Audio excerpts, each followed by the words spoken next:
Bom dia, gente. Mais uma vez, dando continuidade à aula de ontem, vou deixar para vocês esse vídeo falando um pouquinho sobre conto, foi nossa aula de quinta-feira.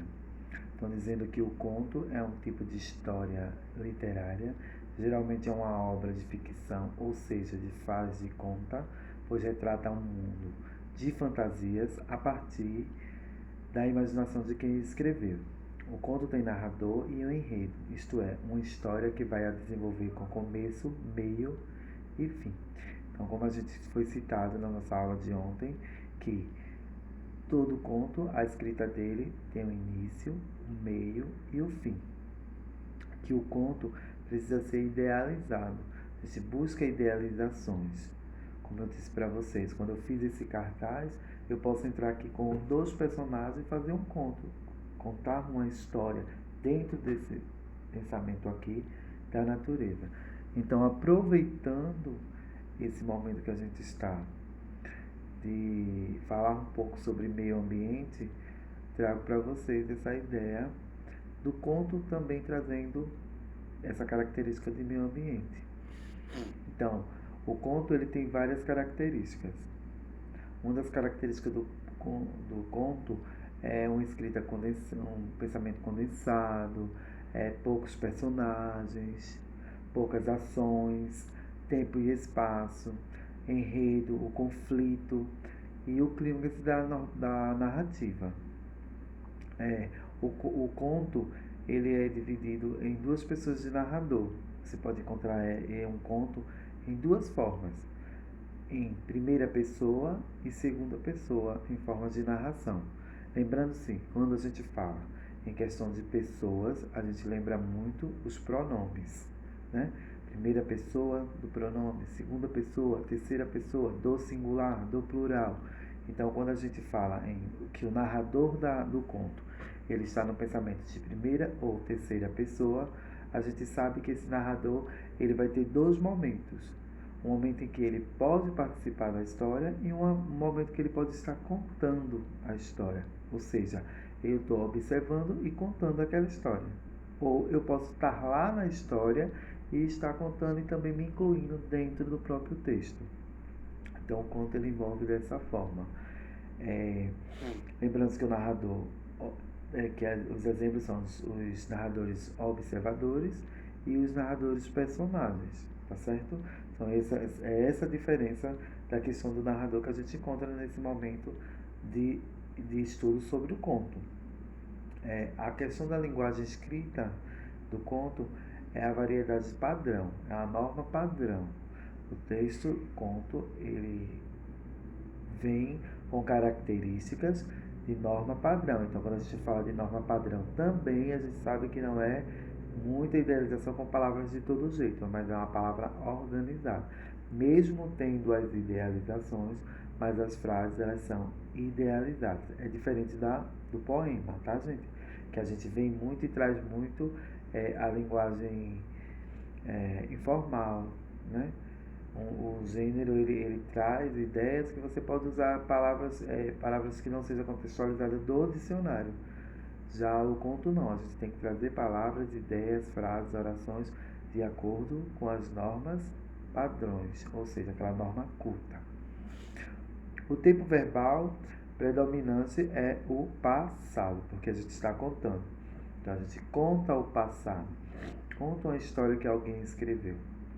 E lembrando que o conto, ele tem muito, na hora de escrever, a gente se preocupa muito com a seleção vocabular, com a ideia do vocábulo, com a ideia do pensamento do escritor, o traçado das estrofes, cada momento que vai se passando a história. Lembrando-se que o conto, ele não é uma escrita muito longa, mas também não é tão curta. Certo? Existem contos menores, contos maiorzinhos, mas não quer dizer que um conto ele é muito longo. Sempre são escritas menores. O que faz do conto um conto é justamente o seu tamanho. Diferente de outros textos, o conto costuma ser pequeno, menor que um romance, mas apesar de ser pequeno, ele apresenta uma estrutura fechada ou um clímax, ou seja, uma organização e uma ideia dentro daquela história, que é o momento de tensão da história. São poucos os personagens do conto, mesmo porque não haveria tempo para que várias histórias de vários personagens fossem desenvolvidas. Então, tipo, se eu trago aqui para vocês esse quadro, esse painel, e se falo para vocês, através do meu painel, eu quero que vocês criem um conto. Então, eu poderia fazer um conto com qualquer personagem que está aqui, mas também eu poderia trazer dois personagens que vivenciariam esse conto dentro do próprio contexto que é a natureza, a floresta e a questão do meio ambiente.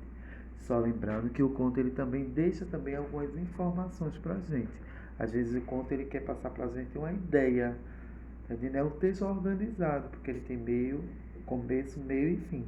Então ele traz uma história inicial, ele traz um meio, que é o desenvolvimento daquela história, e o final é tipo uma resolução. O que aconteceu no final? Então todo conto ele tem sua finalização. Aconteceu isso aqui por causa daquilo. Eles vinham assim. Então quando terminou, fechou assim. Então o conto ele traz essa organização. Não é uma leitura solta. É uma leitura organizada. É um gênero textual organizado. Uma narrativa organizada. Certo? Para você entender melhor o que é um conto, nada melhor do que aprender na prática. Certo? Selecionei para vocês alguns contos e vou contar um aqui para vocês, os curtinhos, para vocês entenderem a idealização de um conto, certo? Só lembrando que o professor, ele não tem como ensinar a escrever. Ele ensina as características, pode passar para vocês todas as informações da organização de um conto, mas as ideias, sabe-se que quem tem que saber é vocês. Como é que a gente sabe, professor? Eu não sei escrever um conto, professor. Eu não sei como é que vou idealizar, professor. Eu vou fazer como? Buscar primeiro os personagens. De que você vai falar? E lembrando que é feito uma história. Você vai ter que ter aquele início, o meio e o fim. Então você vai pegar o seu elemento de escrita e vai começar a sua história, vai desenvolver o meio e vai ter o fim. Entendeu? Não é uma coisa solta, é uma coisa organizada. Que você, tipo, se eu tenho dois personagens, então eles começaram a chegar na floresta ou no jardim. Eram muitas flores, eles brincavam. De repente alguém jogou um papel no chão. Ao jogar o papel no chão, o menino que veio com a menina para o jardim, reclamou, dizendo a ela que lugar de lixo era um lixo, que não fizesse isso que estaria poluindo. Mas mesmo assim, eles seguiram a caminhar, ela pegou o lixo e jogou no lixeiro e seguiram enfim e foram até o momento de descobrir que viver na natureza é sempre bom, mas a gente precisa se preocupar em cuidar. Então veja, então, como eu tive um início, tive um meio e tive um fim.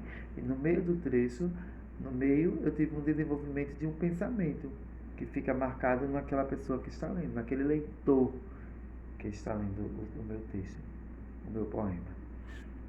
Então vou trazer para vocês aqui Viva a Paz de Tatiana, tá? Então diz assim: dois gatinhos assanhados se atracaram enfesados.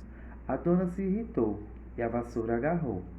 E apesar do frio na hora, os varreu porta fora, bem no meio do inverno com o frio do inferno. Os gatinhos assustados se encolheram já gelados junto à porta no jardim, aguardando o triste fim. De terror acovardados, os dois gatinhos coitados não puderam nem miar, lamentando tanto azar. Sem ouvir nenhum miado, a dona, por seu lado, dos gatinhos teve dó, e a porta abriu de uma vez só. Mesmo estando tão gelados, os dois gatinhos arrepiados, zazem bem junto do fogão, surgem sem reclamação. E a dona comentou: tanto faz quem começou, uma encrenca boba assim. Bom é que tenha logo um fim. E ela acrescentou então: não querem brigar mais não? E os gatinhos enroscados esqueceram da briga aliviados. Confortados no quentinho, com sossego e com carinho, dormem bem, bichos queridos, já da briga esquecidos. Então aí a gente tem o primeiro poema, que a gente vê a ideia que a dona dos gatinhos, ela se irritou por ele estar brincando. E ela não percebeu que era uma brincadeira, era um carinho, por mais que eles estavam se mexendo. E botou para fora, em pleno momento frio. E depois, quando ela traz, eles percebem que eles não estavam brigando. Era o momento deles mesmo, da questão do animal. Então deixa também aquela ideia de você perceber a vivência do animal. Outro poema. Outro conto. Bruxa não existe. Moacir. Quando eu era garoto, acreditava em bruxas, mulheres malvadas que passam o tempo todo maquinando coisas perversas.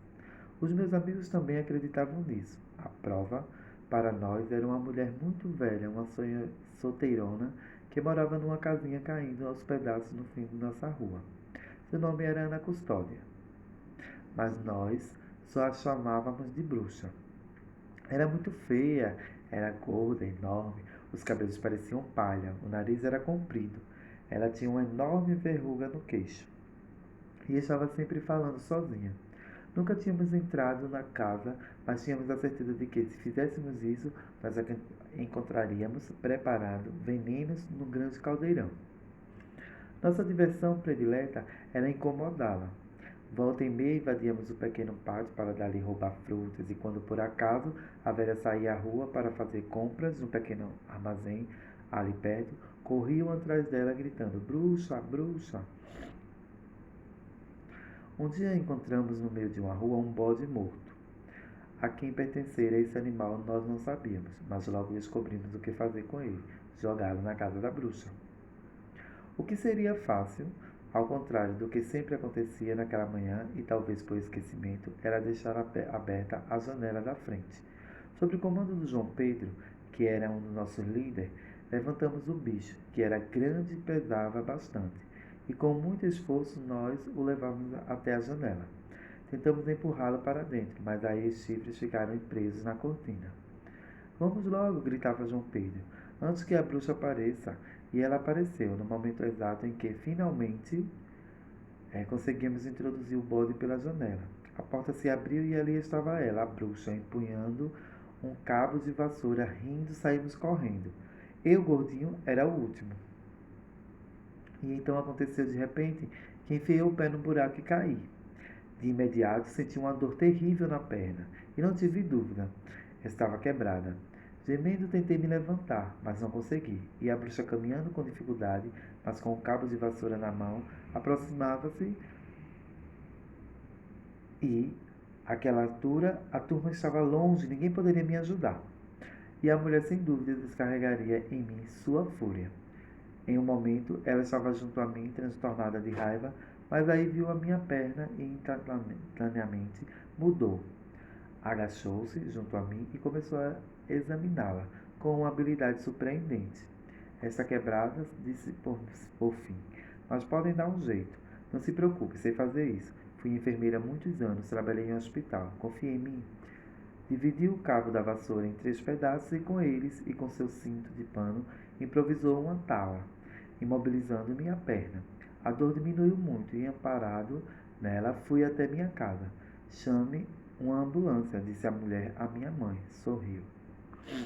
Tudo ficou bem. Levaram-me para o hospital. O médico engessou minha perna e em poucas semanas eu estava recuperado. Desde então, deixei de acreditar em bruxas e tornei-me grande amigo de uma senhora que morava em minha rua, uma senhora muito boa que se chamava Ana Custódia.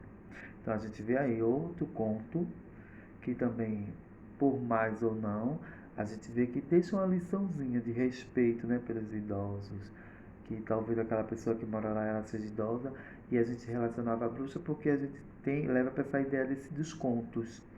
Assim, uma pessoa idosa, aí filho mora sozinho, então como a gente principalmente quando é menores, escutam muitas histórias de conto com bruxas más, então as crianças elas idealizaram que aquilo ali era uma bruxa, que ela tinha características de bruxa. E ela não era uma pessoa má, ela era uma pessoa boa, tá? Para outra. Caixinha Mágica, de Rosiana Murray. Fabrico uma caixa mágica para guardar o que não cabe em nenhum lugar. A minha sombra em dias de muito sol, o amarelo que sobra do girassol. Um suspiro de beija-flor, invisível lágrimas de amor. Fabrico a caixa com vento, palavra e desequilíbrio. E para fechar, com tudo o que leva dentro, basta uma gota de tempo, O que é que você quer esconder na minha caixa? Então, aí eu fecho aqui essa parte dessa aula de contos, dizendo para vocês que conto é uma viagem, gente. É muito parecido com um poema. Mas aí o conto ele tem essa estrutura que a gente falou. Início, meio e fim. Mas também tem esse lado da idealização, do buscar, da leitura, da precisão da leitura. É preciso que vocês sempre estejam lendo livros. Quanto mais a gente lê contos, quanto mais a gente lê, fazer vários tipos de leituras de gêneros textuais, vocês vão se preocupando a aprender. Então, sempre falo sobre essa questão da leitura. E nesse período que a gente está trabalhando esse mini projeto de leitura de gêneros textuais, eu falo para vocês, quanto mais a gente lê, quanto mais a gente escreve aquele gênero textual, a gente desenvolve mais. Sejam autor da sua própria história. Alguns escritores saíram de escola.